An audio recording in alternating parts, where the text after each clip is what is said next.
혹시 요즘 들어 누군가에게 이런 말을 들어본 적 있으신가요?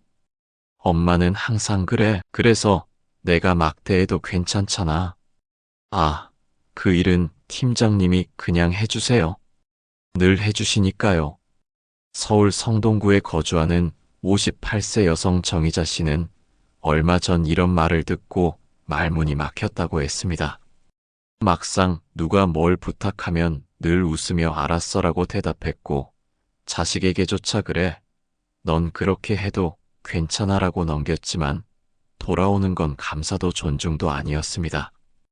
오히려 사람들은 점점 그녀를 편하게 대했고, 어떤 날은 존중받지 못한다는 씁쓸함이 가슴을 치고 올라왔습니다. 사람들은 왜 누군가를 만만하게 볼까요? 혹시 그 이유가 나에게 있을지도 모른다는 생각 해본 적 있으신가요? 심리학에서는 만만함이라는 감정을 단순히 외적 태도가 아닌 관계 속 권력 구조와 무의식의 결과물로 해석합니다. 하버드 대학교의 데이비드 맥클렐랜드 박사는 인간이 본능적으로 권력 욕구를 가지고 있으며 반복적으로 거절하지 못하거나 경계를 흐리는 사람을 자신보다 아래라고 인식하기 쉽다고 말했습니다. 그렇다면 정희자 씨는 왜 그토록 사람들에게 편하게 대하는 사람이 되었을까요? 그 답을 찾아가기 위해 우리는 조선시대 민담 속 호의가 비극을 부른 이야기, 셰익스피어의 비극 오셀로, 속 데스데모나의 운명, 그리고 인도 설화 속 시타의 선택까지 다양한 고전과 현대 심리학의 시선을 빌려야 합니다. 이 글을 통해 우리는 만만하게 보이는 사람이 왜 그렇게 되었는지, 그리고 그 관계를 뒤바꿀 수 있는 단 한마디의 기술이 어떤 것인지 함께 알아볼 것입니다. 그리고 그 여정의 끝에서 정희자 씨가 꺼낸 단 한 문장을 당신도 쓸 수 있게 될 것입니다. 그 한 문장은 당신의 삶을 경계 밖으로 지켜줄 단단한 방패가 되어줄 것입니다. 오늘 이야기가 궁금하시다면 끝까지 함께 해주세요. 구독, 좋아요 누르시고 복 받으세요. 처음부터 무시하진 않았어요. 단지 자꾸 부탁을 들어주다 보니 어느 순간 그게 당연해졌죠. 정희자 씨는 눈을 깜빡이며 그렇게 말했습니다. 거절하기 어려운 성격, 타인을 배려하고 싶은 마음, 다정한 말투. 그것들은 그녀의 미덕이었고 동시에 그녀를 만만하게 만든 이유였습니다. 이것은 단순한 성격의 문제가 아닙니다. 인간은 본능적으로 타인 위에 서고 싶어 합니다. 하버드 대학교 심리학자 데이비드 맥클렐랜드 박사는 이를 권력 욕구라 불렀습니다. 이 욕구는 누군가를 지배하고 싶은 공격적 충동이 아니라 자신이 영향력을 가진 존재임을 확인받고 싶은 깊은 심리적 동기에서 비롯됩니다. 그러므로 누군가가 자신의 의견을 쉽게 바꾸거나 부탁을 반복적으로 수용할 때 우리는 무의식 중에 이렇게 생각하게 됩니다. 아, 이 사람은 내 말을 잘 듣는군. 나보다 아래야. 이런 심리는 고전 민담에서도 발견됩니다. 조선 민담집에는 이런 이야기가 전해집니다. 바보 영감과 강큰 며느리라는 이야기입니다. 한 시골 마을에 눈치 빠르고 입심 좋은 며느리가 있었습니다. 시아버지는 그녀의 말을 한 번, 두 번 들어주다가 어느 순간 말대답도 못하게 되었고 결국 집안의 결정권조차 며느리에게 넘어갔습니다. 이 이야기 속 시아버지는 바보가 아니었습니다. 다만 한 번 양보했던 것을 반복하면서 자기 경계를 허물었던 겁니다. 그리고 그 허물어진 틈 사이로 며느리는 능동적으로 들어와 주도권을 잡았던 것이죠. 이와 유사한 구조는 직장 내 인간관계에서도 발견됩니다.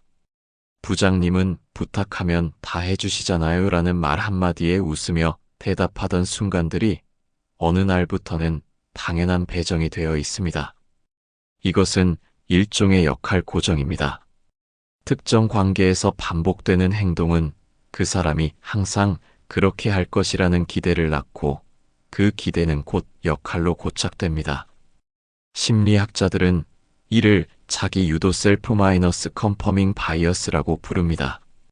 즉, 내가 취하는 행동이 타인의 기대를 낳고 그 기대에 맞추려는 또 다른 행동을 낳아 결국 그 관계 속에서 내 자리가 고정되는 것입니다. 여기서 중요한 통찰은 이것입니다. 사람들은 나를 얕보는 것이 아니라 내가 반복해서 만든 관계의 패턴을 따르고 있을 뿐이라는 사실입니다. 그러나 이런 패턴은 반드시 깨질 수 있습니다.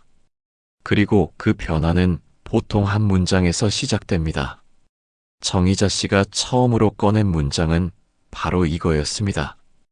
그건 제가 꼭 해야 할 일은 아닌 것 같습니다. 짧은 말이지만 그 뒤에 숨은 무게는 컸습니다. 이것은 단지 거절이 아니라 나도 기준이 있는 사람입니다라는 선언이었기 때문입니다. 이제 우리는 만만함이라는 감정이 단순히 타인의 태도가 아니라 내가 만든 관계의 구조라는 것을 이해하게 되었습니다.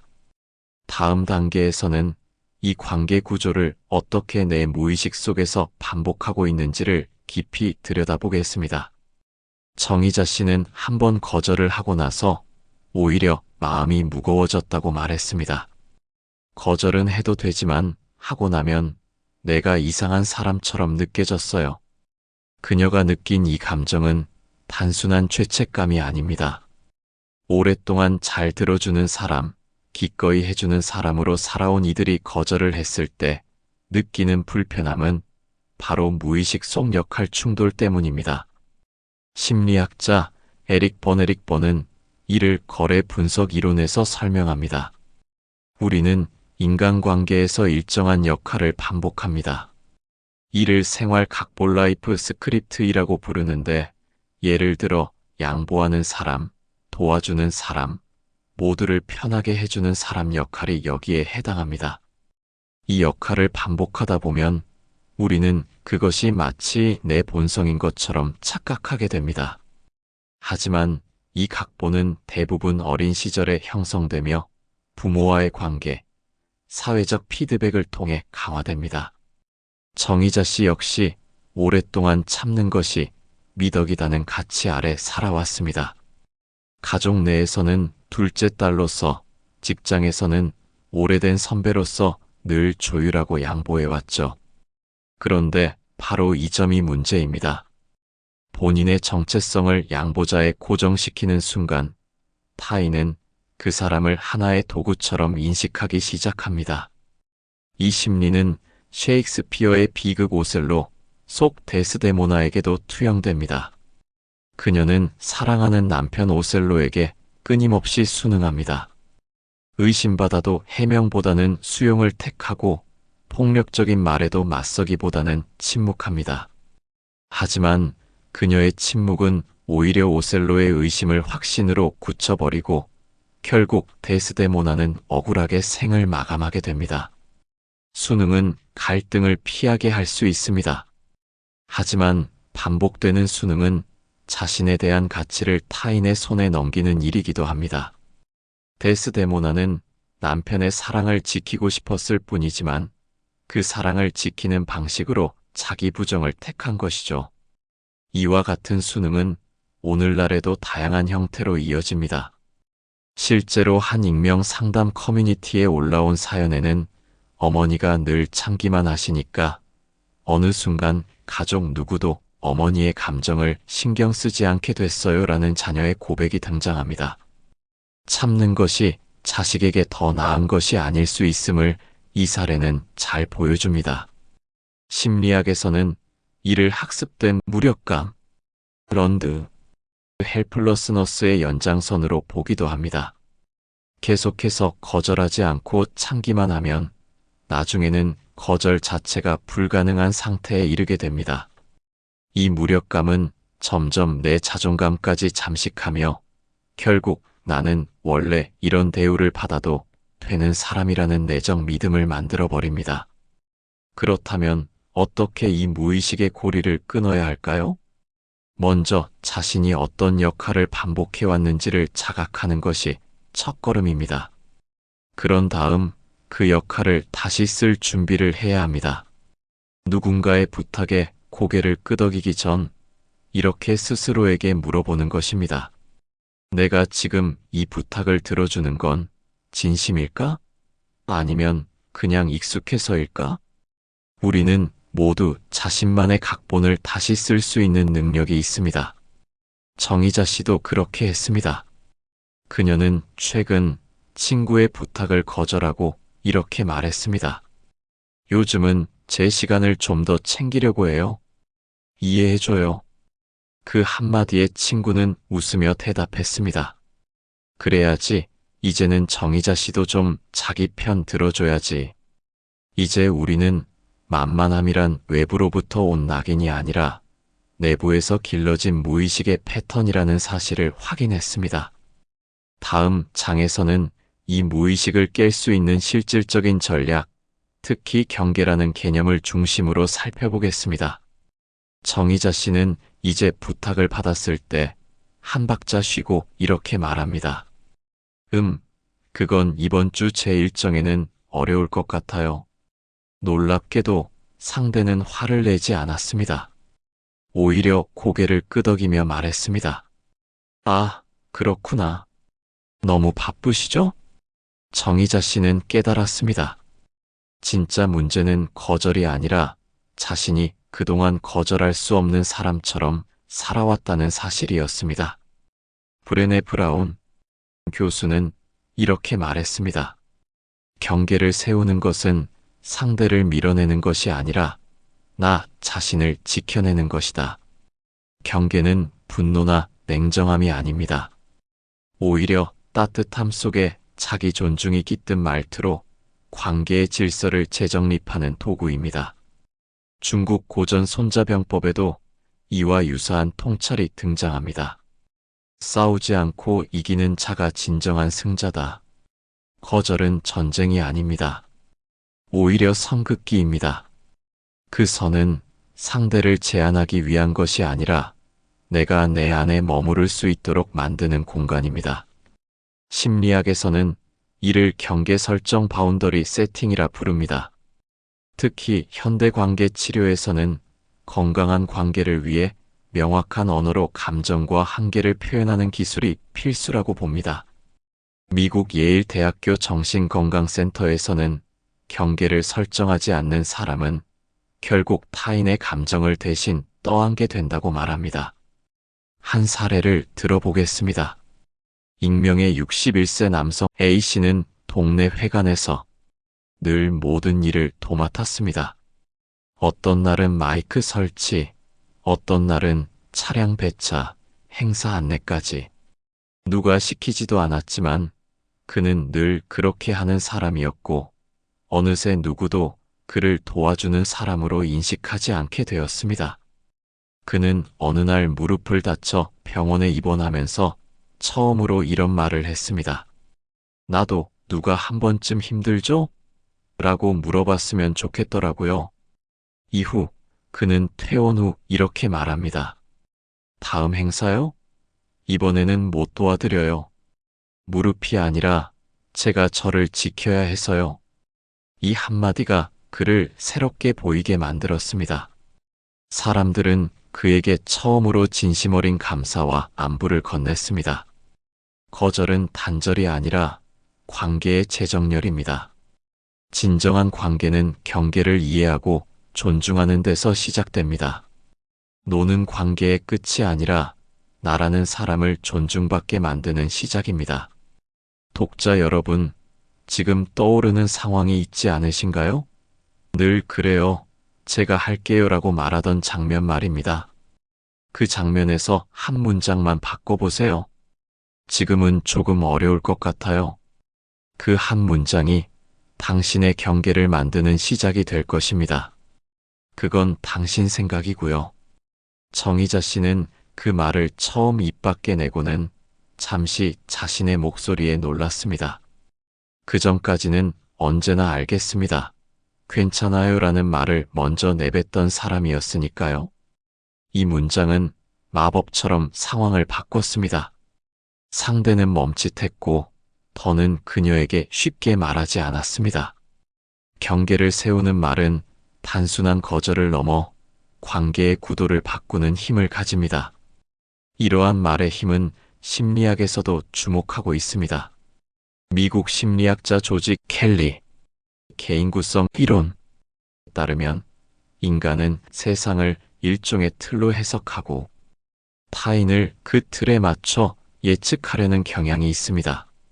그런데 어느 날 갑자기 상대가 예상치 못한 말을 던지면 이 틀은 흔들립니다. 이것이 바로 전이 중단, 오브 트랜스퍼런스입니다.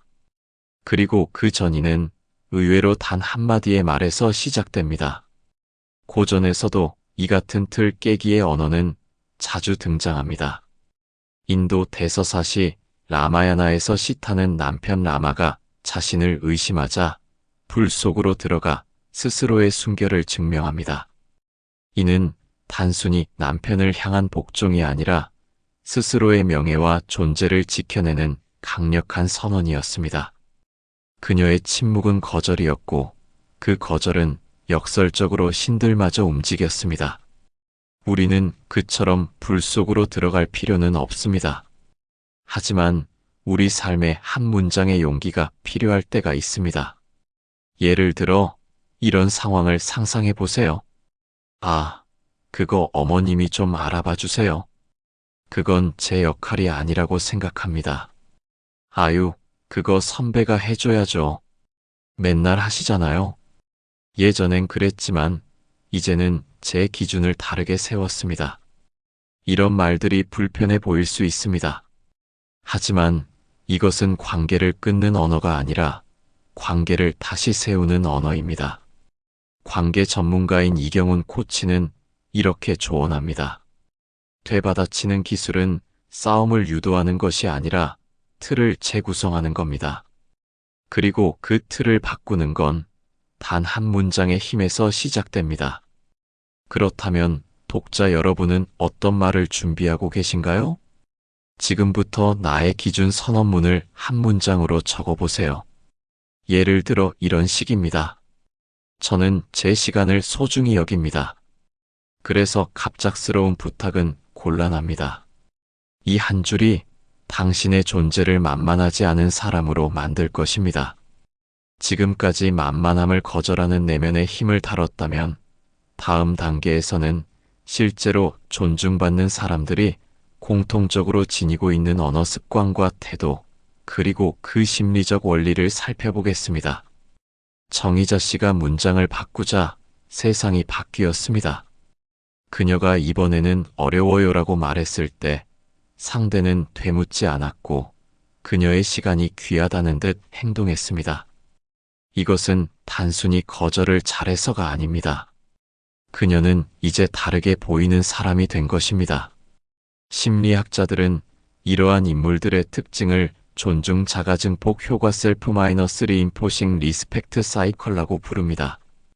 자신을 존중하는 사람은 타인에게도 존중받게 되고 그 존중은 다시 스스로를 더 단단하게 만든다는 이론입니다.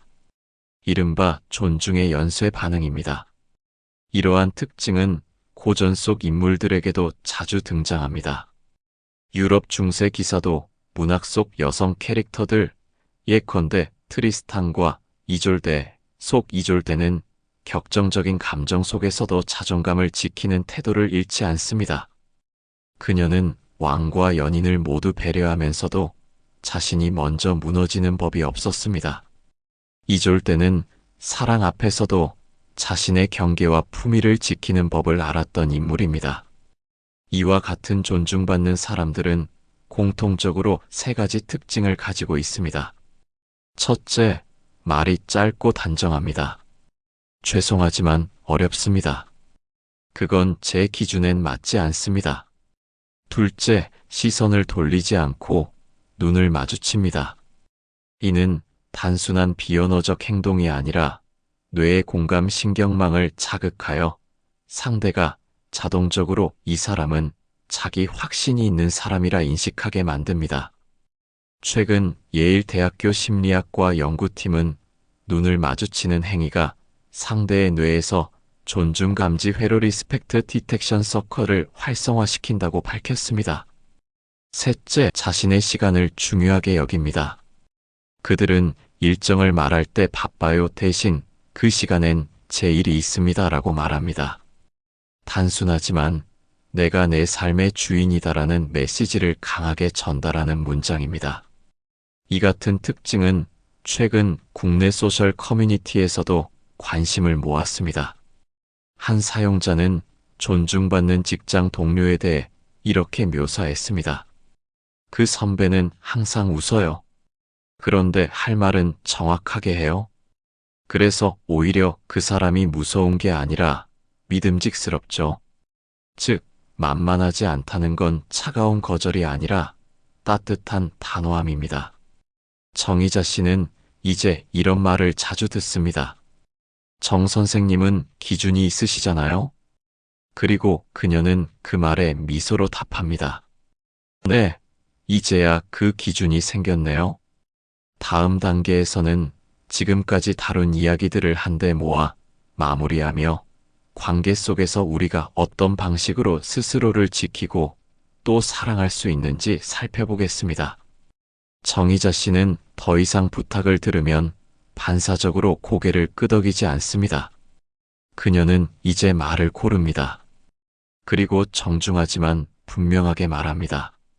그건 제가 꼭 해야 할 일은 아닌 것 같네요. 이 짧은 문장은 그녀의 삶을 바꾸었습니다. 그 문장은 타인을 밀어내는 벽이 아니라 그녀 자신을 지켜주는 울타리가 되었습니다. 이 글에서 우리는 만만하게 보이는 것이 단지 타인의 문제가 아니라 나 자신의 무의식적인 행동, 반복되는 수능, 불분명한 경계의 결과임을 살펴보았습니다. 그리고 이를 바꾸기 위해선 무엇보다도 말을 바꾸어야 한다는 사실을 알게 되었습니다. 그리스 신화의 푸시케는 사랑을 지키기 위해 에로스의 명을 어기고 촛불을 밝혔습니다. 그녀는 고통을 겪지만 그 행위는 결국 그녀 자신을 찾아가는 여정의 시작이었습니다. 그처럼 우리는 때때로 불편함을 감수하면서도 진짜 나로 살아가야 합니다. 정희자 씨의 변화는 특별하지만 동시에 보편적인 이야기입니다. 우리 모두는 한때 그래요, 괜찮아요라는 말에 익숙했지만 이제는 조금씩 아니요, 그건 어렵습니다라는 말을 연습할 수 있습니다. 그 연습은 처음엔 어색하고 두렵지만 결국 나를 만들어가는 가장 단단한 언어가 됩니다. 혹시 지금 이 글을 읽는 당신도 마음 한켠에서 울리는 문장이 있다면 그것을 오늘 한번 써보면 어떨까요? 그건 제 기준에 어긋납니다. 혹은 지금은 제 삶을 먼저 챙기고 싶습니다. 이 짧은 문장이 당신을 더 이상 만만한 사람이 아닌 존중받는 사람으로 세워줄 것입니다. 오늘 이야기는 어떠셨습니까? 이제는 스스로에게 물어보세요. 내가 지켜야 할 경계는 어디에 있을까요? 그리고 나를 지키는 그 한 문장은 무엇인가요? 이 글이 당신의 삶에 조금이나마 단단한 선을 그어주었기를 바랍니다. 고맙습니다. 당신의 존중받는 삶을 응원합니다.